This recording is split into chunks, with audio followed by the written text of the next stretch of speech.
దగ్గరగా చెప్తాం. హల్లెలూయా, హల్లెలూయా.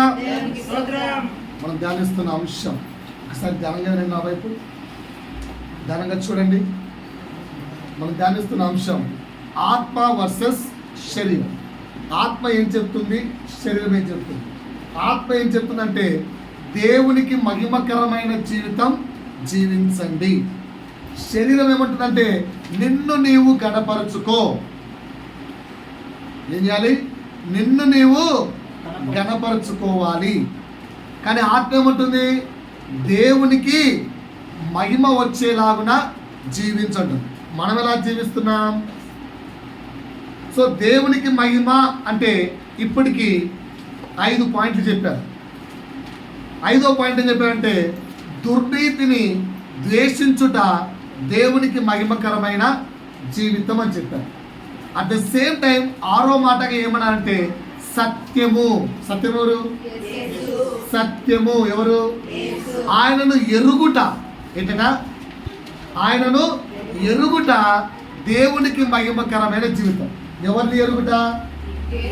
యేసును ఎరుగుట దేవునికి మహిమకరమైన జీవితం. ఒకసారి నాతో పాటు వాక్యాన్ని తీయండి.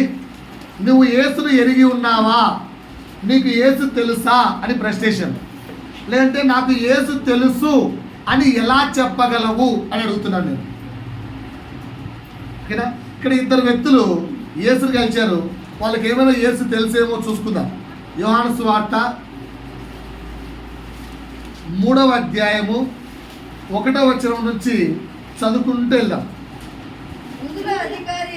ఎవరట? యూదుల అధికారి అంటే బాగా జ్ఞానం ఉన్నవాడా, జ్ఞానం లేనివాడా? బాగా ఇంకా ముందుకెళ్ళండి. యూదుల అధికారి అయిన నికోదేమను ఒక పరిసయ్యుడున్నాడు. పరిసయ్యుడికి ధర్మశాస్త్రం మొత్తం నీట్గా తెలుసు. ఓకేనా? అతడు రాత్రి యందు ఆయన యొద్దకు, ఎవరి యొద్దకు? యేసు యొద్దకు వచ్చి ఏమని పిలుస్తున్నాడు? పరిసయ్యులు ఎవరు? పరిసయ్యులే బోధకుడు. అంటే ఒక టీచర్ ఇంకొక టీచర్ కాని వ్యక్తిని టీచర్ అని పిలుస్తున్నాడు. ఏదో వినడానికి కొంచెం ఆశ్చర్యంగా లేదు? ఓకేనా? ఇప్పుడు నేను ఉన్నాను పాస్టర్ను, అంటే బోధకుడిని. ఓకేనా? అంటే జాని కూర్చున్నాడు. జాని అయితే ప్రస్తుతానికి పాస్టర్ గారు. వెళ్ళి పాస్టర్ గారు అన్నాం అనుకో, ఎలా ఉంటుంది? ఎంతగానో విడ్డూరంగాను ఎబ్బెట్టుగాను ఏదో తేడా కొడుతున్నట్టుగా అనిపిస్తుంది. మరి ఇక్కడ ఈ వ్యక్తి కూడా అట్లే చెప్తున్నాడు. బోధకుడా, నీవు దేవుని యొద్ద నుండి వచ్చిన బోధకుడవని. నికోదేముకు యేసు ఎవరో తెలిసిపోయిందంట. యేసు ఎవరంట?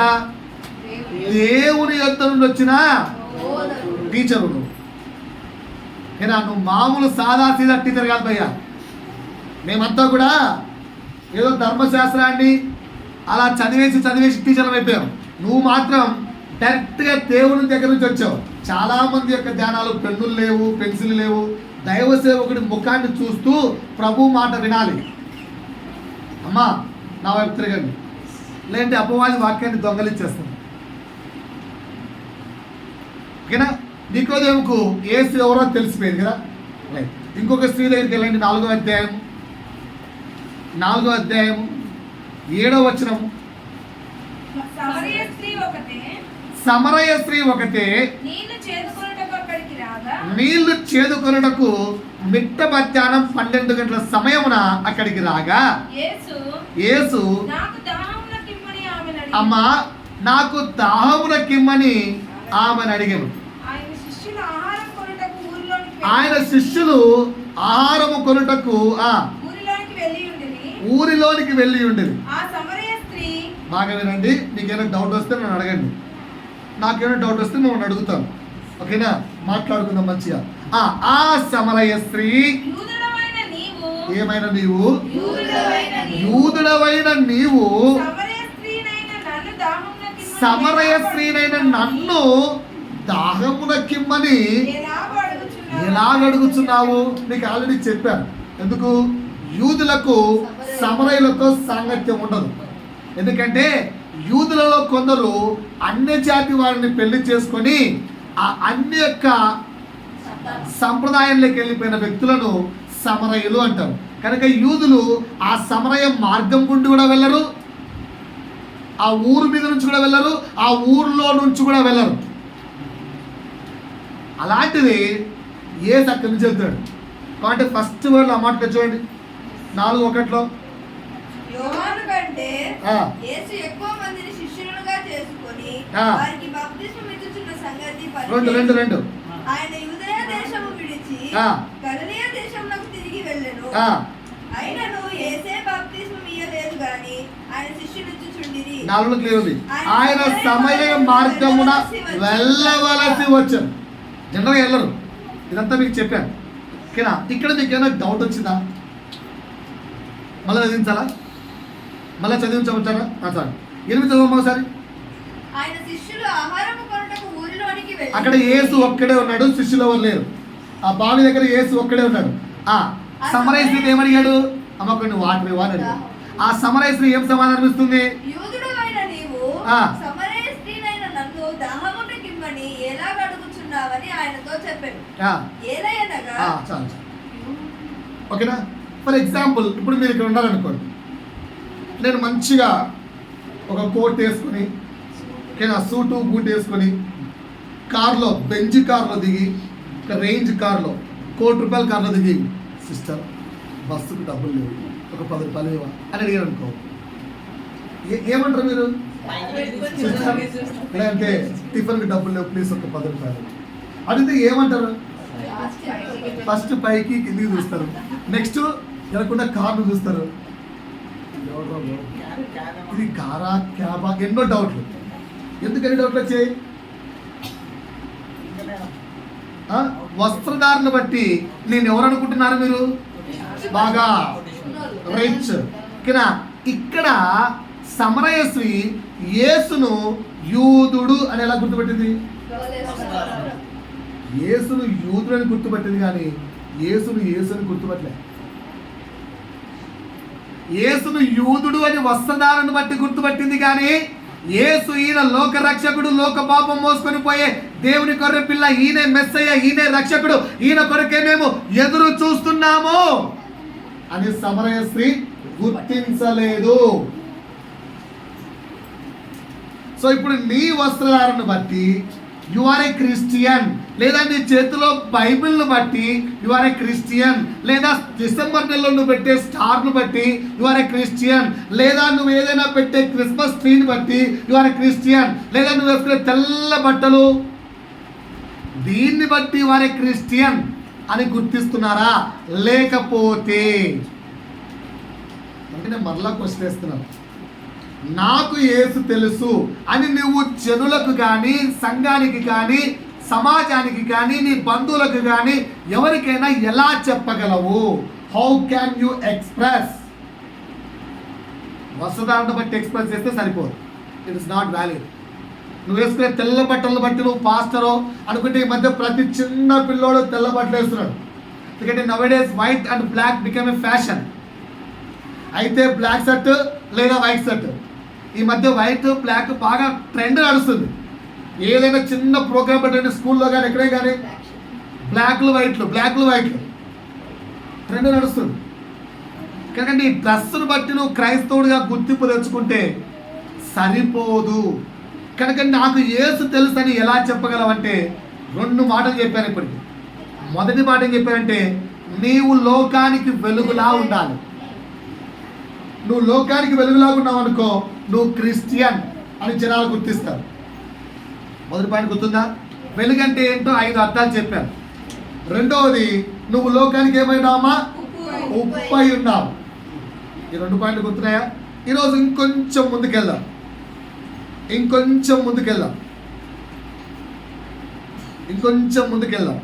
ఓకేనా?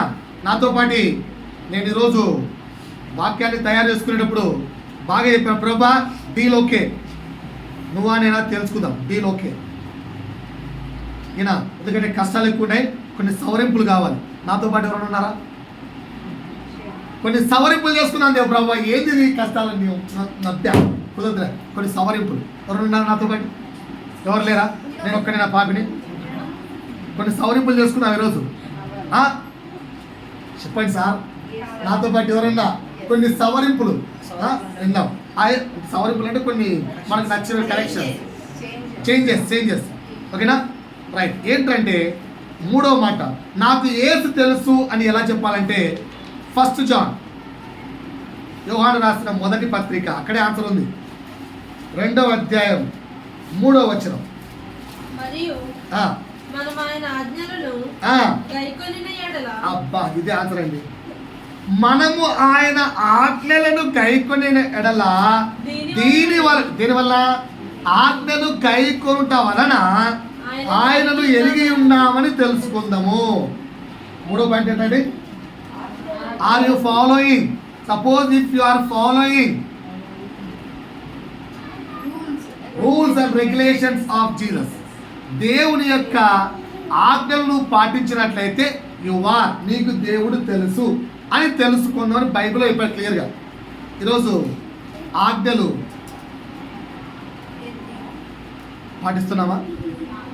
పాటిస్తున్నారా? ఇది దేవుని దగ్గర, ప్రభా ఇన్ని ఆజ్ఞలు పాటించలేని నా వల్ల కాదు.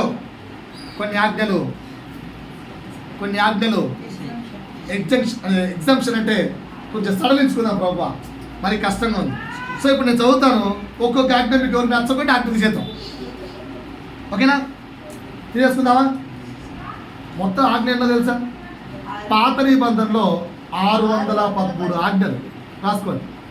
పాత నిబంధనలో 613 ఆజ్ఞలు. అన్ని ఆజ్ఞలు అవసరమా మనకు? ఇక్కడ పాస్టర్ గారు మీరు ఇంకా ఓల్డ్లో ఉన్నారు, మేము కొత్త నిబంధనకు వచ్చాం. మాకు పాత నిబంధన ఆజ్ఞలు వద్దు, మేము కొత్త నిబంధనకు వచ్చాం. అందుకే చెప్తున్నాను, కొత్త నిబంధనలో ఆజ్ఞలు 1050 అంతే, అన్ని మాత్రమే. ఇన్ని ఆజ్ఞలు బైబిల్లో ఉన్నాయి. సో మరి ఇప్పుడు ఎన్ని పాటించాలా వద్దా? ఇవి పాటిస్తేనే మనము దేవుణ్ణి ఎరిగిన వారమని బైబిల్ చెప్తుంది. కరెక్టా కదా? సో కొన్ని మెయిన్ ఆజ్ఞలు, పాత నిబంధనలో ఉన్న మెయిన్ ఆజ్ఞలు తీసుకొని అవి తీద్దాం. ఇప్పుడు నా వైపు చూసి బైబిల్ ఓపెన్ చేయకుండా ఆజ్ఞలు ఎంతమందికి వచ్చు?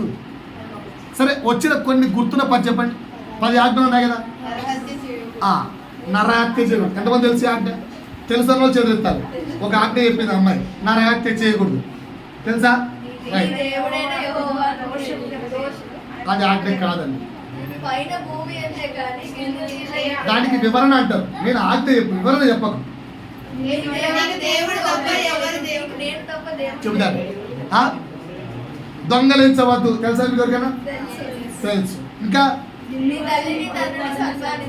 నీ తల్లిని తండ్రిని ఎందుకో పని పట్టలేదు. నిన్ను వలె నీ పొరుగువాడిని ప్రేమించి కాదు, అది కొత్త నిబంధన. వ్యభిచరించవద్దు. గుడ్. 3 పొరుగువాని దేనిని ఆశించకూడదు. 4 ఇది ఎవరికైనా గుర్తుందా? నేను మార్నింగ్ నుంచి ఒక్కొక్కటి రాస్తున్నాను. మొదటి చెప్తానండి, మొదటిది రాస్తున్నాను. నేను తప్ప వేరొక దేవుడు నీకు ఉండకూడదు. హౌ మెనీ ఆర్ ఫాలోయింగ్ అండి? నేను తప్ప, బాగా ఆలోచించి చేతులు ఎత్తాలి. రైట్. సిస్టర్ కాన్ఫిడెంట్ ఉంది, చూసుకుందాం, తెలుసుకుందాం ఏమైనా కలిసి పాస్టర్తో. నేను తప్ప వేరొక దేవుడు మీకు ఉండకూడదు. చెల్లి ఎత్తారా? లేరా? నేను రాసుకున్నా భయ్యా, నాకు పక్కన కొన్ని దేవుళ్ళు ఉన్నారు, రాసుకున్నాను. ఆ దేవుడు ఉండాలి, చెక్ చేసుకోండి. మీరు కూడా పడకండి నా వైపున. నేను కొంతమంది దేవుళ్ళని రాసుకున్నా. ఓకేనా? దేవుడు నెంబర్ 1 రాసుకోండి. దేవుడు నెంబర్ 1 ఆయనేమో నేను తప్ప వేరొక దేవుడు ఉండకూడదు అంటున్నారు. నేనైతే కొన్ని దేవుళ్ళని రాసుకున్నాను. దేవుడు నెంబర్ 1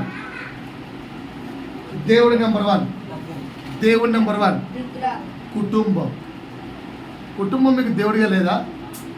ఆహా, అవునా? ప్రార్థించట్లేదా? ఎంతమంది ప్రార్థనలు? ప్రభువా నా మొగుడు బాగుండాలి, ప్రభువా నా భార్య బాగుండాలి, ప్రభువా నా పిల్లలు.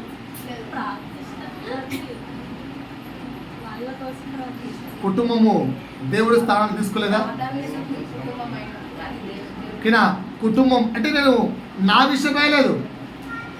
కినా నేను నా విషయం రాయలేదు. నేను ఒక దైవ సేవకుని అడిగాను, ప్రభు అంటారే ముందు నువ్వు కుటుంబాన్ని దేవుని కంటే ఎక్కువ ప్రేమించడం మానేరా అన్నాడు. నాకు కూడా అదే బలహీనత. నేను అప్పుడు తర్వాత తెలుసుకున్నాను. నా కుటుంబాన్ని ఎక్కువ ప్రేమిస్తున్నావా దేవుణ్ణి ఎక్కువ ప్రేమిస్తున్నావా కొలవారం నీ హృదయంలో వేసుకో. నాకు చెప్పొద్దు, నీ హృదయంలో వేసుకో.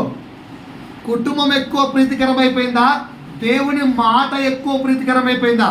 ఈరోజు బంధువులు వస్తారంటే బంధువుల కోసము ఇంట్లో ఆగిపోతావా, లేదంటే చర్చ ఎక్కువ ఇంపార్టెంటా? ఏది ఇంపార్టెంట్ బాగా గమనించుకోండి. ఓకేనా? కుటుంబం ఒక దేవుడి స్థానాన్ని తీసుకుంది, దేవుడు యాక్సెప్ట్ చేయడు. రెండవ దేవుడి స్థానం చెప్పంటారా? ఉద్యోగం. రెండోదెవరు?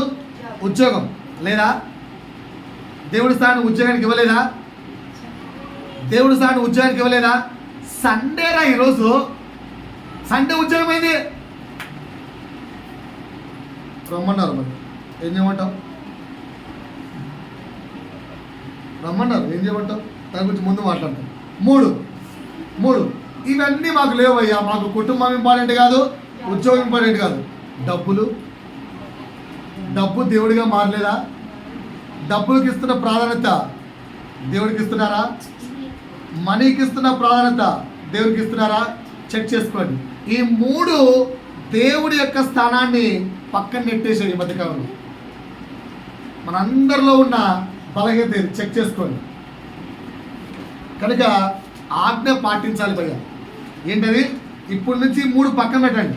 అలాగని చెప్పి డైవర్స్ అన్నారు, అది కాదు పక్కన పెట్టడం అంటే. దేవునికి ఎక్కువ ప్రాధాన్యత ఇవ్వండి అంటున్నాం అంతే. అమ్మ పొరపాటు రేపు నా మీద ఎంత మోపారు. రైట్.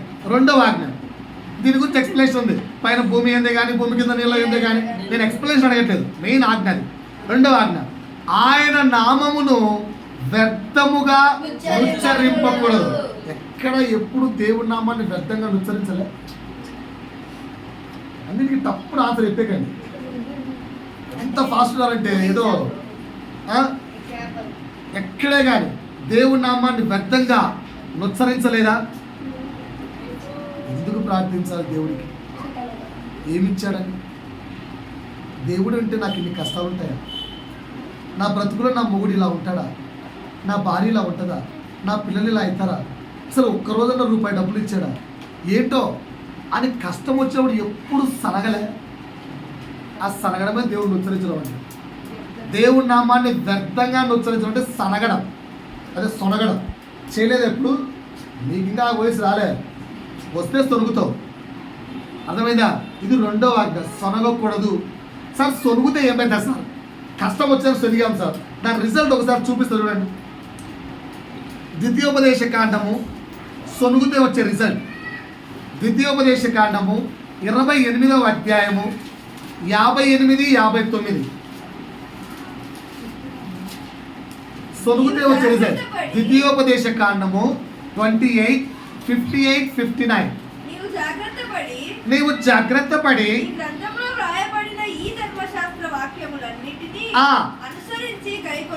అనుసరించి కైకొనుచు నీ దేవుడైన యెహోవాను ఆ మహిమగల భీకరమైన నామమునకు భయపడని ఎడలా. అమ్మమ్మ, ఇప్పుడు మీకు స్పష్టం అర్థమైందా? వ్యర్థంగా అంటే ఏంటి? దేవుడి నామానికి భయం లేకపోయినా. ఎంతమందికి దేవుడు అంటే భయం ఉంది? ఎంతమందికి దేవుడు అంటే భయం ఉంది? ఎంతమందికి దేవుడు అంటే భయం ఉంది? ఇంట్లో ఇప్పుడు పాపం చేయలే, మరి దేవుడు అంటే భయం ఉందని చదివిస్తున్నారంటే బైబిల్ లేదా ఇళ్ళల్లో? ఇంట్లో బైబిల్ ఉందా లేదా? జీవం గల దేవుని యొక్క మాట ఉందంటే నీ ఇంట్లో దేవుడు ఉన్నట్టే కదా. చూచుచున్న దేవుని ఎదుట నువ్వు ఎప్పుడు ఇంట్లో పాపం చేయలేదా? మరి భయం ఉందని చెప్తారేంటండి? నేర్చుకుంటామని చెప్పండి. ఓకేనా? దేవుని ఎదుట భయపడకుండా ఉంటే ఏమైతే చదవమా? యెహోవా నీకును నీ సంతతికిని ఆశ్చర్యకరమైన తెగుళ్ళట, రోగాలట, దీర్ఘకాలిక రోగాలు ఇస్తాడట.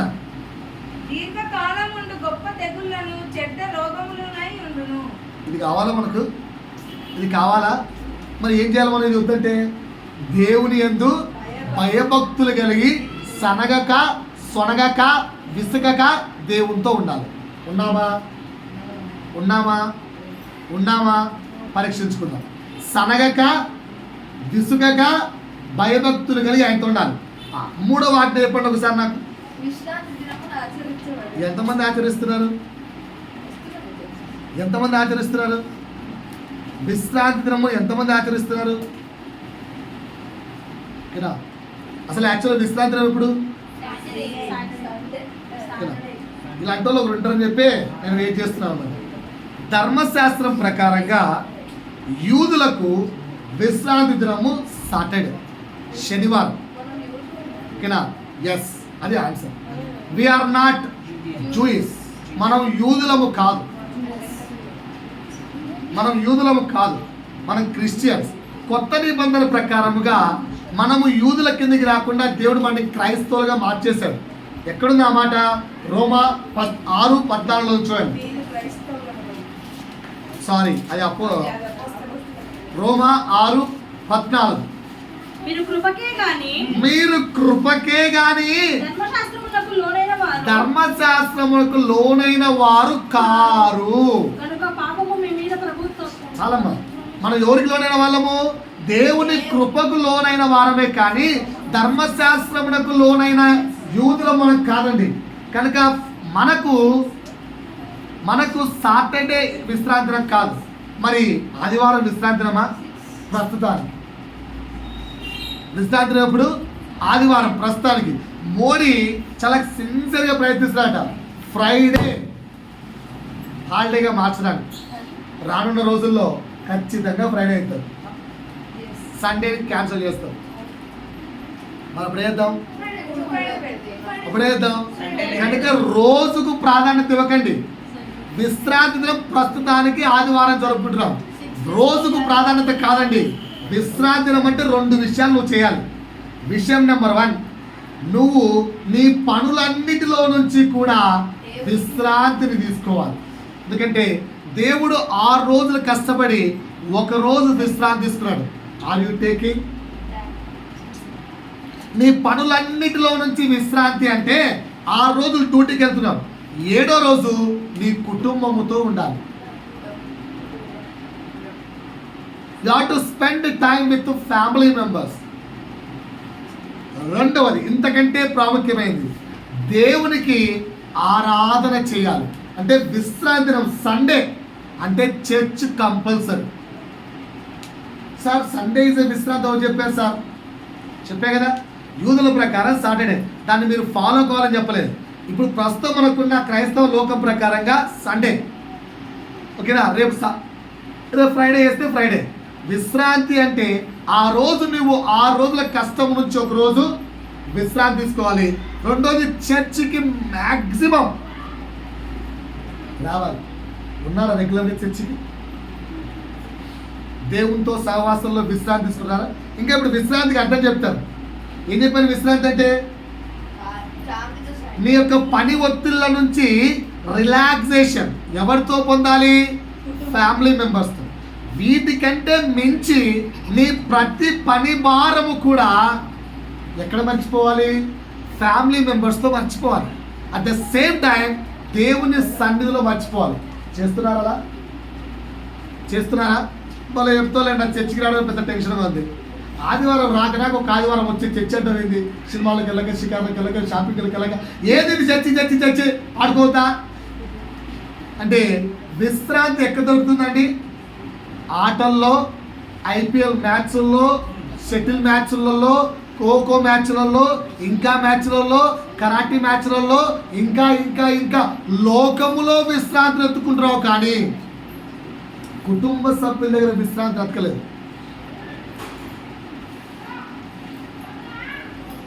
ఒకవేళ ఏదైనా సినిమాలో నా ప్రాణం నువ్వే అని హీరోయిన్ చెప్పి నేను నీ ఒళ్ళో అలా చూస్తూ కన్ను మూయాలనుకుంటున్నా అని చెప్పింది అనుకో, ఆ సీన్ మనకి ఎంత నచ్చేస్తుందో. మరి రియల్ లైఫ్లో మీరు అట్లుండరే?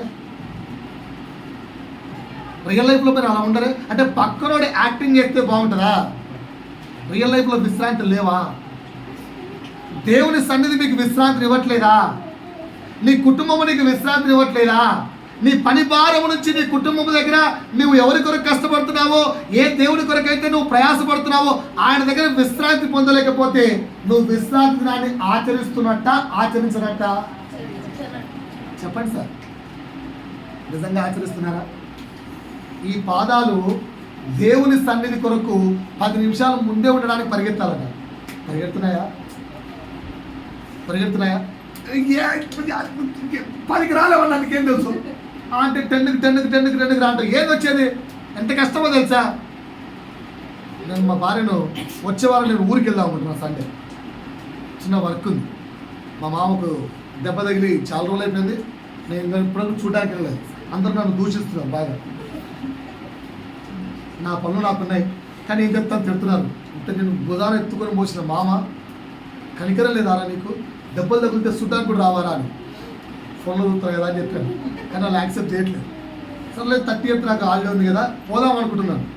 నేను మా భార్యతో అరే కష్టం కదా, నెక్స్ట్ సండే అనౌన్స్ చేస్తాను ఈ సండే చర్చిలో 9 to 11 చర్చ్ పెట్టుకొని 11కి మనం బయలుదేరుతామని చెప్పాను.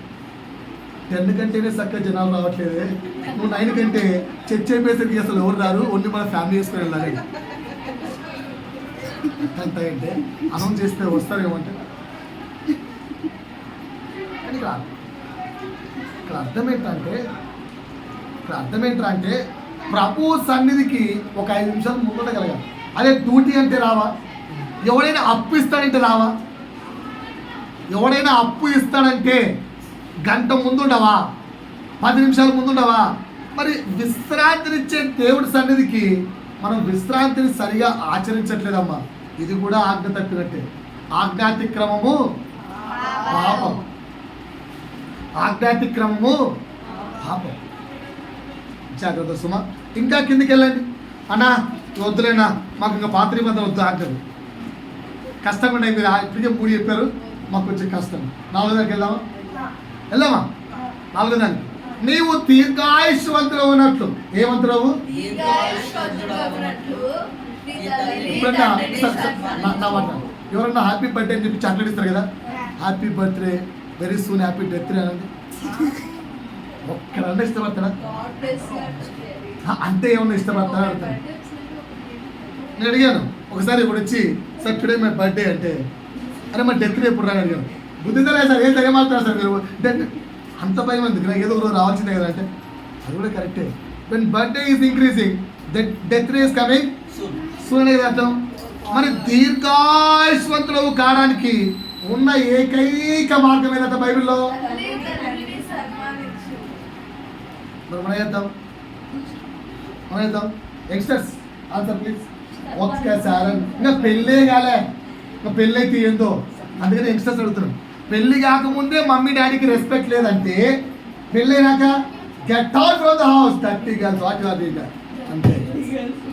అంతే కదా, అంతేనా? అప్పుడు మమ్మీ 30 girls అయిపోతుంది.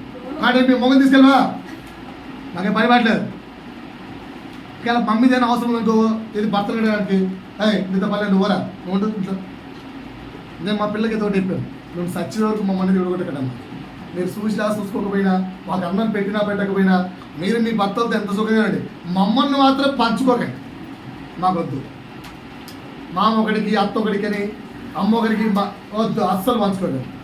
అవసరం లేదు, నువ్వు కావాలంటే బతుకుతానంటారు. అర్థమైందా? సో మరి దీర్ఘాయుష్వంతరానికి ఉన్న ఏకైక మార్గం ఏంటి? కీర్తక మమ్మీకి రెస్పెక్ట్ ఇస్తున్నావా? ఈరోజు నువ్వు చేంజ్ చేయాలి. ఆజ్ఞ అతిక్రమిద్దాం, సరే తీసేద్దాం బైబిల్ నుంచి ఈ ఆజ్ఞ తీసేద్దాం, తీసేద్దాం. అది నెక్స్ట్ వాడు, మీ తల్లిని తండ్రిని సన్మానించుము, లేకపోతే లోయ కాకులు వచ్చి నీ గుడ్లు తీకేస్తాయట. సామెతల్లో ఉంది అది. కానీ మనం ఎలా ఉన్నాం? ఇన్ని వర్డ్స్ తెలిసి చేతులారా పనిష్మెంట్స్ ను ఆహ్వానించుకుంటున్నాం. We're not giving respect to the parents. వింటున్నారా పిల్లలు? వింటున్నారా? ఏం చేయాలరా? మమ్మీకి రెస్పెక్ట్ ఇవ్వాలా, తోసేయాలా? రెస్పెక్ట్ ఇవ్వాలి. పాయింట్ అర్థమైందా? మరి ఈరోజు ఏం చేయాలి? ఓ మేడం ఏమన్నా వస్తుంది చెప్పాలా మమ్మీకి? నోరు పుస్తకం అన్నం బిడ్డ అందామా? మనం అన్నం పెడదామా?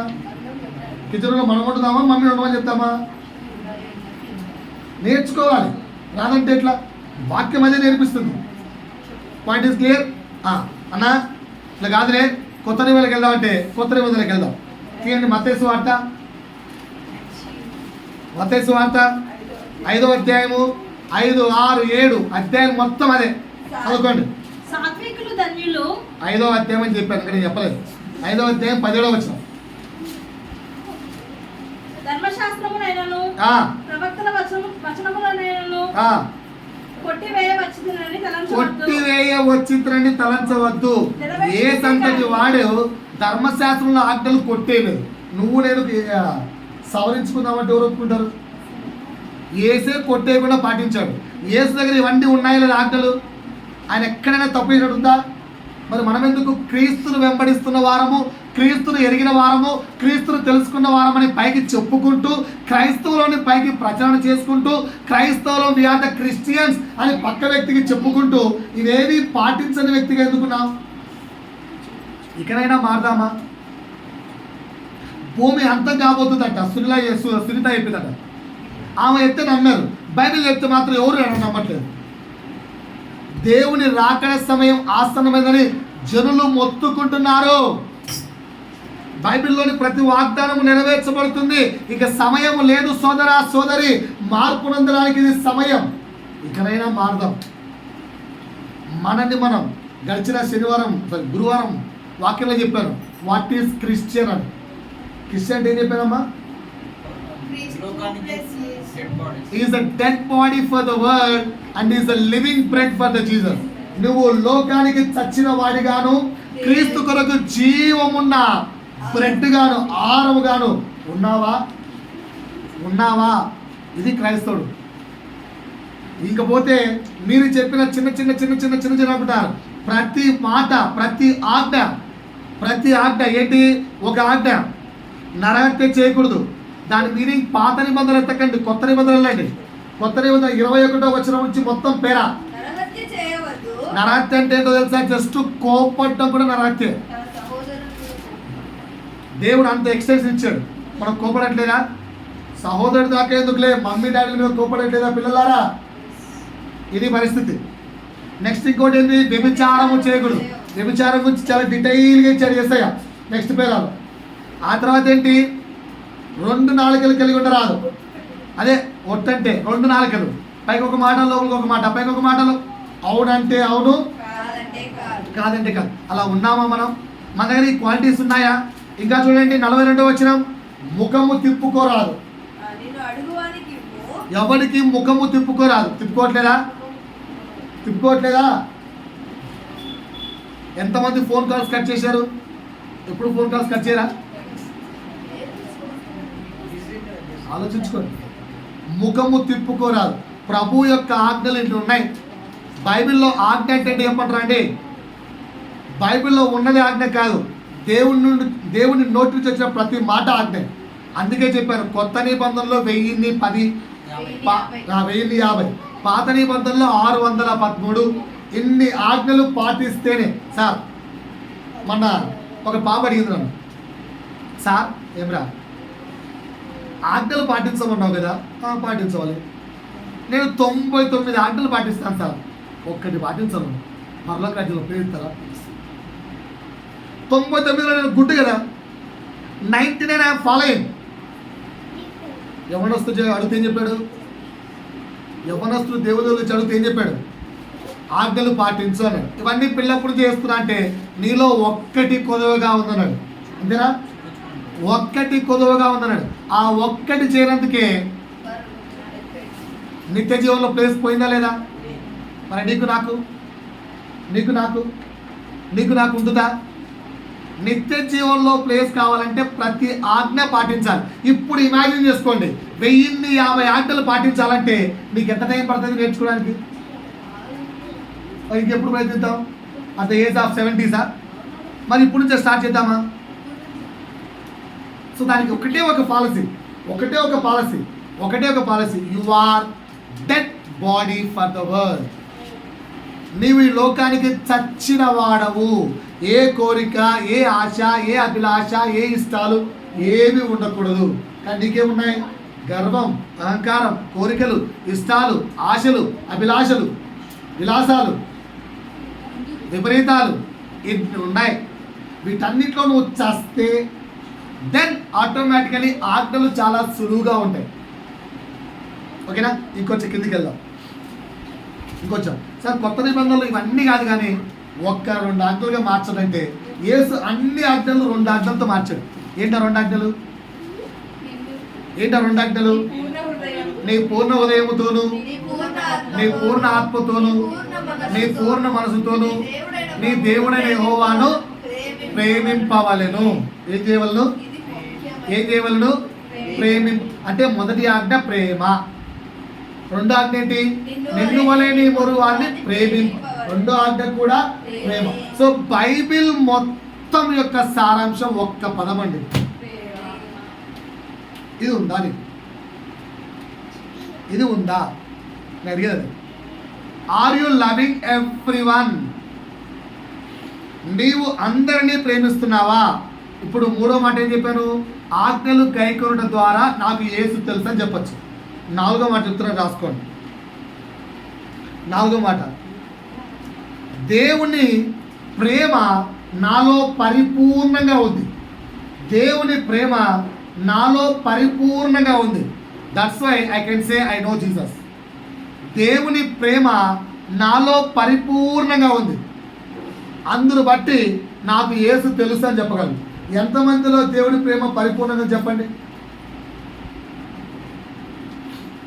ఎంతమందిలో దేవుని ప్రేమ పరిపూర్ణంగా ఉంది? అన్నా నాకు ఈ మాట అర్థం కాలేదే, కొంచెం వాక్యం చేయండి. రైట్. 1 జాన్ 2వ అధ్యాయము 5వ వచనం 10వ వచనం మధ్యలో దిగా. ఆయన వాక్యము ఎవడు గైకొనునో వారిలో దేవుని ప్రేమ నిజముగా పరిపూర్ణమాయెను. ఏముంటాడట దేవుని ప్రేమ? దేవుని ప్రేమ పరిపూర్ణం కావాలంటే నువ్వేం చేయాలి? వాక్యాన్ని గైకొని, అంటే వాక్యాన్ని పాటించాలి. కరెక్టే కదా? ఆ వాక్యం మీద కిందకి వెళ్ళి 10లో చదవమ్మా. తన సహోదరుని ప్రేమించువాడు వెలుగులో ఉన్నవాడు. అంటే ఏం చేయాలి? వాక్యం చెప్తుంది సహోదరుణ్ణి ప్రేమించు అంటుంది. ఇప్పుడు నేను చెప్తాను ఒక్కొక్కటిగా, తీయండి నాతో పాటు. పలకండి లేదా పక్క వ్యక్తిని అడగండి. పలకండి లేదా పక్క వ్యక్తిని అడగండి. ఓకేనా? కొరింథీయులకు రాసిన మొదటి పత్రిక 13వ అధ్యాయము 1వ వచనం నుంచి 8వ వచనం వరకు. మనుషుల భాషలతోను దేవదూతల భాషలతోను నేను మాట్లాడినను. నేను ఇప్పుడు నేను ఇక్కడ ఉంది వాక్యం చెప్పే వల్ల రా బాబా రా బాలి కలి కలి కల కళా అని చెప్పి మళ్ళీ రేపు అనుకో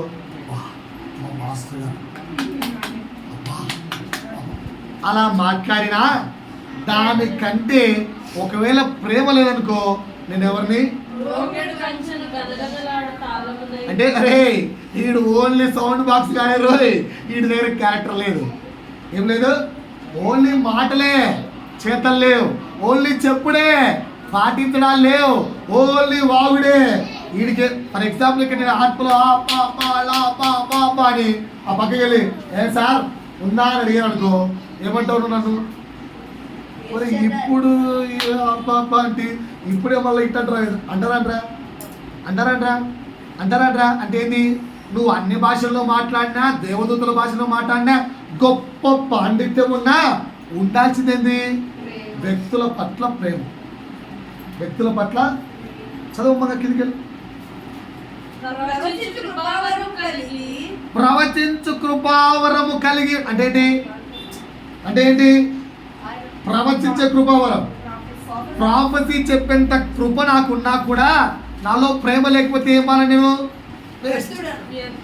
ఆడ వాడేవాడు చూడండి, ప్రేమ లేని వాడనైతే నేను వ్యక్తుడను. ఏమి డైలాగ్, ఏమి వర్డ్స్ వాడుతున్నాడు పౌరు గారు. ఇంకా కిందికి వెళ్ళండి. మరి ఆ ప్రేమ అంటే ఏంటో చాలా క్లారిటీగా అయిపోయింది.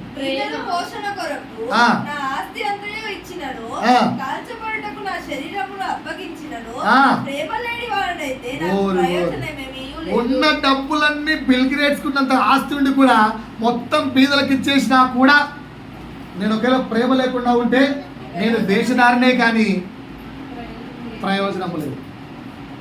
ఇన్ని మంచి పనులు చేస్తున్న ప్రయోజనం కాదట. ఎందుకంటే బైబిల్ సారాంశం అంతా ఒకటే అండి. క్రైస్తవుడికి ఉండవలసిన ఒకే ఒక లక్షణం, సహోదరుని ప్రేమించాలి. ఊయి సహోదరుడు నీ భార్య తప్ప అందరూ సహోదరులే. భార్యకు భర్త తప్ప అందరూ సహోదరులే. ఓకేనా? ఈ మధ్యకాలం ట్రెండ్ బాగుంది. ఓకేనా? ఏంటమ్మాయి ఏంటి వంత రోజు చూస్తుంటే అన్న తప్పేముంది? ఓకేనా? అన్న తప్పేముంది? నాలో తర్వాత ఏంటమ్మా ముద్దు పెడతారు అంటే అన్న అండి, ముద్దు పెట్టి అన్న. మధ్య అన్న అనే పేరు చెప్పి అన్ని చెడ్డ కార్యాలు చేస్తున్నారు యంగ్స్టర్స్. పైకి మాత్రం అమ్మ వాళ్ళకి ఏం చెప్తారో తెలుసా? Brother daddy, mummy brother. అప్పుడు మా ఊర్లో చెప్పేవాడు, వీళ్ళు అన్న అన్న అని పని చేస్తుంటే, అన్న అంటే అర్థం ఆ అన్న కాదురా, అన్ని విధాలా నచ్చినోడు అన్న అంట. ఇలాంటి అర్థం ఎత్తుకున్నారా వెదవ పనులు కాకపోతే? కనుక బ్రదర్లు జరగాలి. వాక్యం చెప్తుంది, భార్యకు భర్త, భర్తకు భార్య తప్ప మిగతా వారందరూ కూడా నిజమైన సహోదరుడిగా భావించాలి. ఆ సహోదరుడిని నిండు హృదయముతో వాక్యము చెప్పినంతగా ప్రేమించాలి. ఆ వాక్యం ఏం చెప్తుంది? ఇప్పుడు తీయండి 4వ వచనం నుంచి. ఇప్పుడు ఆ ప్లేస్లో నేను మార్చి చెప్తాను, మంచిగానండి. ఓకేనా సార్? ప్రేమ ప్లేస్లో నన్ను నేను పెట్టుకుంటున్నాను, ఇప్పుడు మిమ్మల్ని మీరు పెట్టుకోండి. ఫస్ట్ పాయింట్, నేను నా సహోదరుణ్ణి దీర్ఘకాలము సహిస్తాను. ఉంటే టిక్కేసుకోండి. ఈ క్వాలిటీ ఉంటే టిక్కేసుకుందాం. నేను నా సహోదరుణ్ణి దీర్ఘకాలము సహిస్తాను. సహించగలరా? సహించగలరా? అన్నిటికీ నో అంటే కష్టం భయ్యా. వాక్యం ఇది. మరి నేర్చుకుందామా వద్దా? వదిలేద్దామా? అందుకే చెప్పాను ఈరోజు వాక్యం చాలా స్పష్టంగా. డిలీట్ చేద్దాం. ఎన్ని కష్టమా నేర్చుకుందామా? నేను నా సహోదరుణ్ణి దీర్ఘకాలము సహిస్తాను. Can you? సహించాలట బైబిల్ చెప్తుంది. 2, నేను నా సహోదరుడిపై దయ చూపించుచున్నాను. అది నీ సహోదరుడి మీద నువ్వు దయ చూపిస్తున్నావా? దయ కరుణ చూపిస్తున్నావా? జాలి, దయ, కరుణ. ఈరోజు తిట్టాడనుకో, ఏం పెట్టావు నువ్వు నాకు? ఏం చేసావు? పేరుకి అన్న, ఎందుకురా నువ్వు నాకు అన్నావో? ఏం చేసావు అన్నావు అనుకో, సర్లేరా తమ్ముడు, 100 రూపాయలు తీసుకో అని చూద్దాం అనండి. అంటారా? అనగలరా? సరే, అప్పుడు ఒకవేళ బాధ చేసిన ఒక 2-3 మినిట్స్లో రియలైజ్ అయిపోయి మళ్ళా సాయం చేయగలిగే వాళ్ళు ఉన్నామా? చెక్ చేసుకోండి. అది నేను నా సహోదరుడిపై దయ చూపిస్తున్నాను. 3, నేను నా సహోదరుడిపై, మొత్తం 15 ఉంటాయి. నేను నా సహోదరుడిపై అసూయపడను, కుళ్ళుకోను. మస్తరా అంటే మినిగది. అసూయ, కుళ్ళుకోను. సార్ ఇంకా డీటెయిల్ కావాలంటే యూట్యూబ్లో పెట్టాను. ఒక్కొక్క పాయింట్ 3 గంటలు చెప్పాను. యూట్యూబ్లో ఎత్తుకోండి. చర్చ్ ఆఫ్ హ్యుమానిటీ ఉప్పలను కొట్టి మొత్తం వస్తాయి. చర్చ్ ఆఫ్ హ్యుమానిటీ ఉప్పలను కొట్టి ఈ ఒక్కొక్క పాయింట్ మినిమం 2 to 3 అవర్స్ చెప్పాను. అసలు ఒక్కొక్క ఎగ్జాంపుల్ తీసుకొని లైఫ్లో ఎక్కడెక్కడ ఎగ్జాంపుల్ తీసుకుని చెప్పాను. ఓపుకుంటే కూర్చొని నిదానంగా ఇది సరి చేసుకోండి. 3వ ఏంటి? నేను నా సహోదరుడి మీద ఎప్పుడు కూడా అసూయపడతారా మనం? కీర్తికి 40,000 జీతం వచ్చింది. ఓకేనా? పక్కన శ్యామగాడికి 9,000 జీతం వచ్చింది. అసూయపడతా పడవా అక్కకు 2 lakhs, మనకేమో 50,000. అసూయపడవా? పడరా ఆయన చెప్తాం కానీ లోపల పడరా. దీనికి ఏం క్వాలిఫికేషన్ ఉందని నా పేపర్ కాపీ కొట్టింది, దీనికి 2 లక్షల, నాకేమో 50. అనుకోరా ఎప్పుడు ఆలోచించాను. 4, నేను నా సహోదరుడిపై డంబముగా ప్రవర్తించను, అంటే గర్వంగా ప్రవర్తించను. ఎప్పుడు ప్రవర్తించలేదా? ఏం భయ్యా ప్రవర్తించలేదా? ఇన్ని చచ్చిపోవాల్సి ఉన్నాయి. ఈరోజు కూర్చొని ఇంటికి వెళ్ళి మళ్ళీ ఒక్కొక్కటి రాసుకొని, ప్రభువా ఇవన్నీ నా జీవితంలో నుంచి చంపేవా అని అడగండి. 5వది, నేను నా సహోదరుడిపై ఉప్పొంగను. ఉప్పొంగ అంటే ఏంటండి? అది ఇలా చూడు, లోపల వస్తుంది, కంట్రోల్ చేసుకుంటారా మాట్లాడు. ఇది కూడా ఉప్పొంగినట్టే, ఓకేనా? నెక్స్ట్ వచ్చారంతే, ఆ టెంప్ట్ కూడా రావద్దు, ఓకేనా? అర్థమవుతుందా? ఏసుకైనా టెంప్ట్ వచ్చిందా చూసారా? ఏసు అంతటి గురువు పైన శిష్యులంతటి వాళ్ళు సెటైర్లు వేస్తుంటే కూడా నవ్వుకున్నాడు. మనకు మంట పుట్టదు, చెల్లెలకు మాట అంటే ఇట్లా బీపీ పెరిగిపోదు, అవి రావద్దు. 6, నేను నా సహోదరుడితో అమర్యాదగా ప్రవర్తించను. ఎంతమంది ప్రవర్తించట్లేదా? అమర్యాదగా ప్రవర్తించట్లేదా? ఒక్కొక్కరు చెక్ చేసుకోండి. నేను నా సహోదరుడి విషయంలో స్వప్రయోజనమును విచారించుకోను. వాడికి మేలు జరిగితే చాలు, నాకు మేలు జరగాలి, నాకేంటి లాభం నేను ఆశించను. అంటే అర్థం ఏం తెలుసా? ఉన్నారా లేదా? ఉన్నాయా క్వాలిటీస్? లేవా? అంటే టిక్కుందా సిస్టర్? ఈ అమ్మాయి దగ్గర 5,000 డబ్బులు ఉన్నాయి, వడ్డీలో కొన్ని ఏమన్నాడు? నువ్వు సంపాదించబడి ఓకేనా? అన్నలు ఇచ్చిన 500 మమ్మీ 10 సార్లు అడిగితే నా దగ్గర 500 తీసుకున్నావు, నాది 500 తీసుకున్నావు, ఎన్నిసార్లు అడిగావు? అది ఓకేనా? స్వప్రయోజనమును విచారించుకోమంటే వాడికి మేలు జరిగితే చాలు, నాకు దాని నుంచి ఏ ఆశ వద్దు. రైట్, అలా ఉండాలి. 6 అయిపోయినా? 7 అయిపోయింది, సారీ 8, నేను నా సహోదరుడిపై త్వరగా కోపపడను. ఇదొకటి. త్వరగా అంటే అర్థం ఏంటో తెలుసా? కోపపడడానికి మినిమం 1 ఇయర్ పట్టాలి. అంటే నీకు ఇప్పుడు తింటే వాటి మీద కోపం రావడానికి మినిమం 1 ఇయర్ పట్టాలి. ఆ 1 ఇయర్లో కూడా అది మళ్ళా కండిషన్, ఆ 1 ఇయర్లో అరిగిపోవాలి. అంటే కోపమే రావద్దు. నాకు మనకి కోపం ఎంత టైంలో వస్తుంది?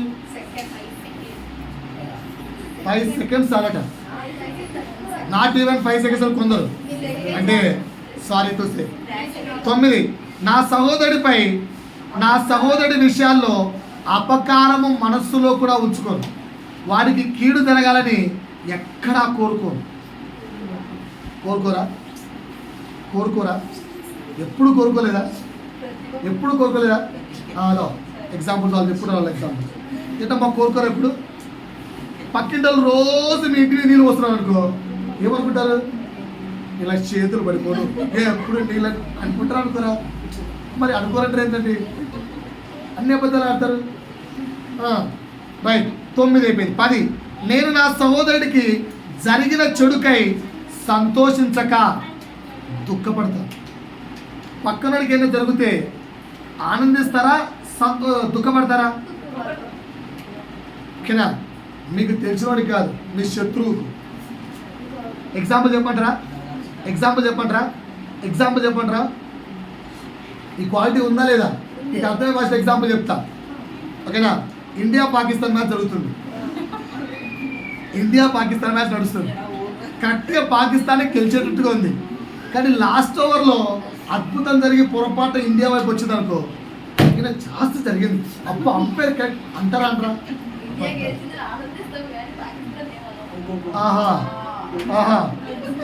ఎందుకు కోపం వాడి మీద?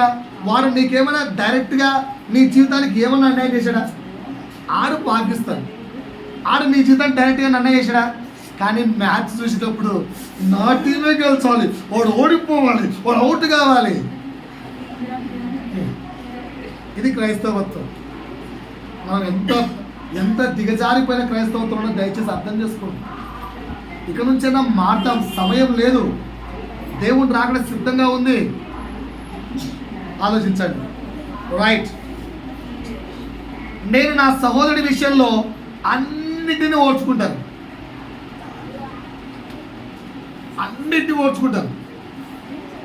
మా బావ నాతో డైలాగ్ అన్నాడు, ఓకేనా? ఒక సెకండ్ కోపం వచ్చింది, సరే పెద్దోడే తిట్టి గమ్ము అయిపోయింది. ఏం చేస్తాం మరి? అందరూ మోసగాళ్ళే. ఏం మోసం చేసావు? రివైండ్ చేసుకుంటున్నాం మైండ్లో, నేను ఎప్పుడన్నా మోసం చేశాను, నేను ఏమో మాట్లాడుతుంది చిత్రం, నా మైండ్ అక్కడే ఆగిపోయింది, నేనేదో మోసం చేశాను. అప్పటికి 2-3 టైంకి ఇప్పుడు మళ్ళీ ఏంటి అంటే దగ్గరకు వచ్చి సావరా, దగ్గరకు వచ్చి సావాలి. అందుకు నా ఏమేమి వస్తుంది, నా మైండ్ అక్కడ ఆగిపోయింది, నేనేం మోసం చేశానమ్మా. నేను నా ఫీలింగ్ ఎప్పుడే ఉంటుంది తెలుసా, నేను కల్లో కూడా ఎవరికి మోసం చేయని అనే ఫీలింగ్ ఉంటాను. ఈయనేమో అంత మాట అన్నాడు, నేను ఎవరికైనా మోసం చేశానా అని ఆలోచిస్తున్నాను. బట్ అన్నిటినీ తాలుకోగలరా? భార్య ఏదన్నా తప్పు చేస్తే కొట్టకుండా చేతిని ఆపగలరా? తాలుకోవడం అంటే అదే. ఓకేనా? తాలుకోవడం అంటే అదే. బాయ్స్, ఓకేనా? బాయ్స్ బాగా గుర్తుపెట్టుకోండి సార్. మనం కొడుతుంటే ఆడవాళ్ళు పడుతున్నారు కదా అని చెప్పి కొట్టడం మొదలుపెట్టామనుకో, బాగా కొట్టచ్చు భయ్యా. ఎందుకంటే నువ్వు బాగా ఇమాజిన్ చేసుకో, మన శరీరానికంటే ఆడవాళ్ళ శరీరం చాలా నాజుకట. కానీ నువ్వు బండ గుద్దు వాళ్ళు భరిస్తారు. నువ్వు నీ బలమంతా, జనరల్గా మగవాళ్ళకి బలం ఎక్కువ ఉంటుంది కదా, ఆ బలమంతా భరించుకొట్టు భరిస్తారు. పొరపాటు ఏదన్నా రోజు భరించే ఓపిక నశించి తిరిగి తెట్టు తిప్పారనుకో, లైఫ్ లాంగ్ భయపడాలి భయ్యా, లైఫ్ లాంగ్ భయపడాలి. జాగ్రత్త. అందుకే బెటర్ కదా. అంటే మా కృష్ణుడు తిట్టు తిప్పదనుకోండి, నేను నన్ను ఆలోచిస్తున్నాను, నాకు ఛాన్సే లేదు. ఎగ్జాంపుల్ చెప్తున్నా, లైఫ్ లాంగ్ భయపడాలి. ఎందుకు చెప్పానంటే, నాకు తెలిసిన ఒక పాస్టర్ ఉన్నాడు, తెలిసిన పాస్టర్, పేర్లు ఊళ్ళు చెప్పకూడదు. మస్తు కొట్టేవాడు, భార్య బాగా కొట్టేవాడు. ఆ భార్య భరించి ఓపిక నశించి నాకు ఆత్తి అని చెప్పి ఒకరోజు తిరిగి పడింది. అప్పటి నుంచి భార్య ఏం చెప్తే అది, పోదామా, వెళ్దామా, కూర్చున్నాం, అలా అయిపోతుంది పరిస్థితి. కనుక జాగ్రత్త వస్తామా మెయిన్ బాబు. ఫ్యూచర్ జనరేషన్, ప్రజెంట్ జనరేషన్ జాగ్రత్త. పొరపాటు మీరు తిరిగి చెట్టు తిప్పారనుకోండి, పరలోక రాజ్యంలో ప్లేస్ క్యాన్సల్. ఎవరికి? ఆడవాళ్ళకు. మీకు జాగ్రత్త. భర్త మీద పొరపాటు తిరిగి పడ్డారా ఏమవుతుంది? ఏమీ కాదు, పైన ప్లేస్ క్యాన్సల్. జాగ్రత్త, ఆలోచించుకోండి. 12, నేను నా సహోదరుని అన్నింటిలో నమ్ముతాను. అన్నిట్లో నమ్ముతాను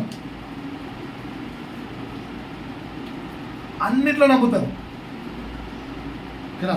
నేను నమ్ముతానండి, నిజంగా నా దగ్గర క్యారెక్టర్. కానీ నన్ను ఎవరు నమ్మరు. నేను అన్నింటినీ నమ్ముతాను. జనరల్గా నాకు సాక్ష్యాధారాలతో సహా నా కళ్ళకు కనిపించేంత వరకు నేను వాడిని తప్పుగా అర్థం చేసుకోను.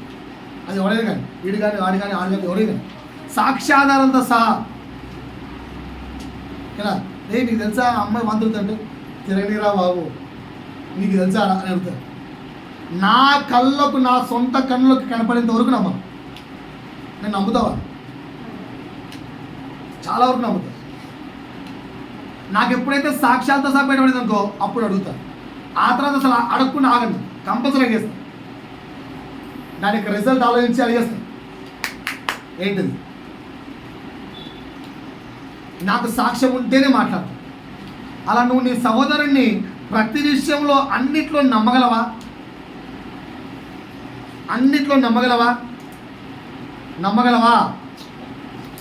అన్నింటా తాలుకోగలవా? ఫర్ ఎగ్జాంపుల్, 1 ఎకరం ల్యాండ్ ఉంది. ఆ ఒక ఎకరంలో కొంచెం నీ తమ్ముళ్ళు లాక్కుంటా అంటే ఒప్పుకుంటారా? ఒప్పుకోరా? ఇంకేం క్రైస్తవత్వం? బ్రతుకుతే ల్యాండ్ తీసుకెళ్తారా? చనిపోయినాక ల్యాండ్ తీసుకెళ్తారా? కానీ తమ్ముడిని మాత్రం పోగొట్టుకున్నావుగా, సహోదరుని పోగొట్టుకున్నావుగా ల్యాండ్ కోసం. రైట్. ఇంకా నేను నా సహోదరుని అన్నిటి యందు నిరీక్షణ కలిగి ఉంటాను. With patience. నిరీక్షణ వేచి ఉంటాం. ఉన్నారా? 14, నేను నా సహోదరుని అన్నింటినీ ఓర్చుకుంటాను. పర్లేదు. ఆల్రెడీ 2 సార్లు దెబ్బతిన్న శుక్రాలే, పర్లేదు, ఓర్చుకుంటాను. లాస్ట్ది, నేను నా సహోదరుడిపై శాశ్వత ప్రేమను చూపిస్తాను. ప్రేమలో ఉండే ఇంకొక అర్థం ఏంటో తెలుసా? క్షమాపణ.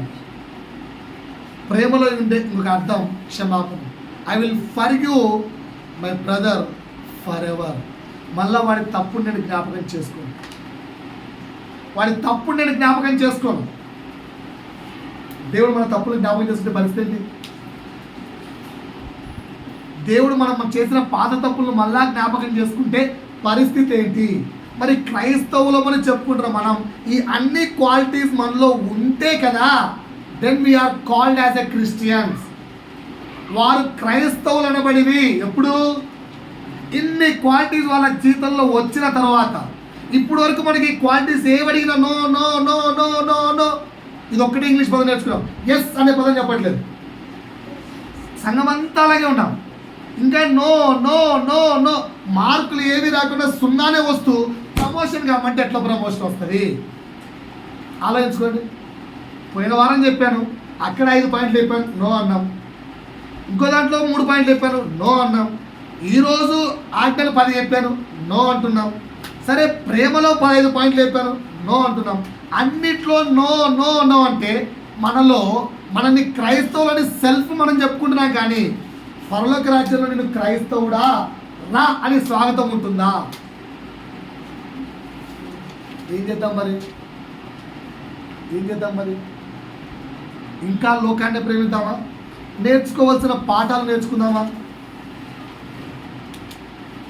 చెప్పండి. లోకాన్నే ప్రేమిద్దామా? నేర్చుకోవాల్సిన పాఠాలు నేర్చుకుందామా? దేవుణ్ణి ఒప్పుకోము, దేవుని యందు భయం లేదు, విశ్రాంతినమైతే మొత్తుకుంటున్నా. నా సంఘము, నాకు దేవుడిచ్చిన ఈ సంఘము, దేవుడి కొరకు నేను పనిచేస్తున్న ఈ సంఘము, ఒకటే కోరిక నాది, కరెక్ట్ టయానికి ఉండాలి ప్రతి కుటుంబం. ఇది నా హృదయంలో ఎప్పుడు ఉండే బాధ, నా ప్రార్థనలో ఉండే ఒక పాయింట్ ఇది.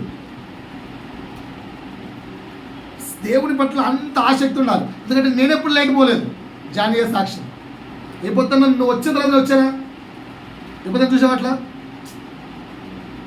నేను సంఘానికి వెళ్ళిన రోజు ఏంటంటే ఒక్క రోజు కూడా మేము లేట్కి వెళ్ళినట్టు మాకు గుర్తులేదు.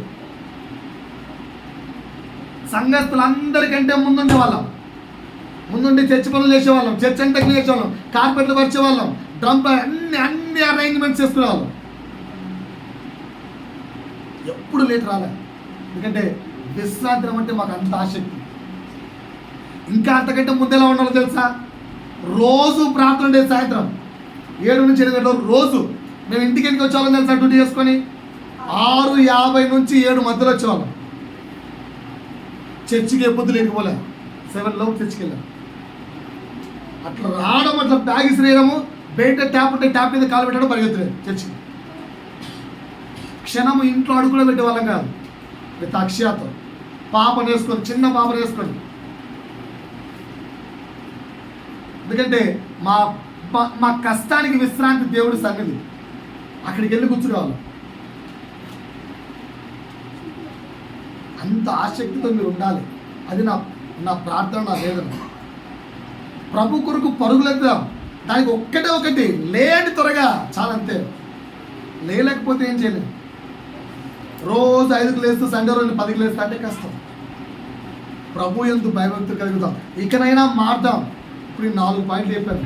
ఇంకా క్రైస్తవులకు ఉండాల్సిన లక్ష్యాల్లో ఇంకా 6 పాయింట్లు ఉన్నాయి. ప్రభు చిత్తం అయితే వచ్చే వారం మిగతా 6 పాయింట్లు చెప్తాను. ఓకేనా? ఏంటి 3వ పాయింట్? ఆయన ఆజ్ఞలు గైకొనే వారిగా ఉండాలి. 4వ పాయింట్ ఏంటి? దేవుని యొక్క ప్రేమ మనలో సంపూర్ణంగా ఉండాలి.